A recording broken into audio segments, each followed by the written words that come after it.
Hi guys, एक most important query आ रही है बच्चों की कि सर CRR 3% है या 4% है। IPCC वालों की भी और इंटर वालों की। देखो, दोनों के लिए होगा तो सेम ही परसेंट। अब मुद्दा ये है कि 3% रखना है या 4% रखना है। करंटली CRR जो मार्केट का रेट चल रहा है वो 4% चल रहा है। 3% का जो रेट था वो मार्च 2021 तक एप्लीकेबल था।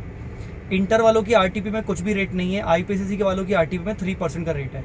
मैं तो ये कहता हूँ कि सबसे मोस्ट इंपॉर्टेंट पहले हमें ये सोचना चाहिए कि CRR की ज़रूरत हमें एक्चुअली कब पड़ती है। तब पड़ती है जब हम मोस्ट ऑफ द केसेस में बैलेंस शीट बनाते हैं। अब बैंकिंग के केस में बैलेंस शीट का जो क्वेश्चन होता है वो पिछले 10 अटैम्प्ट में नहीं आया है, चांसेस बहुत कम रहते हैं। तो CRR को लेकर तो ना सबसे पहले टेंशन मत करो।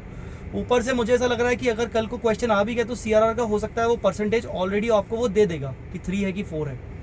अब अगर मान लो ऐसा कुछ भी नहीं हुआ, उन्होंने क्वेश्चन में नहीं दिया, तो हमें क्या मानना है? एज पर IPCC RTP 3% लिखा हुआ है तो मैं आपको बोलूँगा कि यस, आप 3% ही ले लो।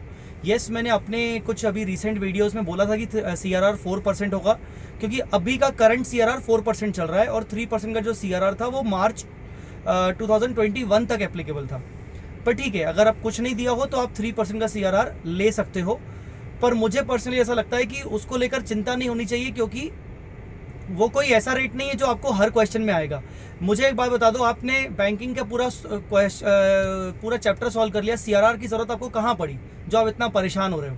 सिर्फ आपको बैलेंस शीट बेस्ड क्वेश्चन में ज़रूरत पड़ती है। दूसरा एक और छोटा सा डाउट, SLR और स्टैट्यूटरी रिजर्व्स स्टिल बच्चे उलझते हैं। SLR होता है अलग और स्टैट्यूटरी रिजर्व अलग होता है। SLR 18% बनाना पड़ता है, जहाँ वो भी जब बैलेंस शीट का क्वेश्चन आता है तभी।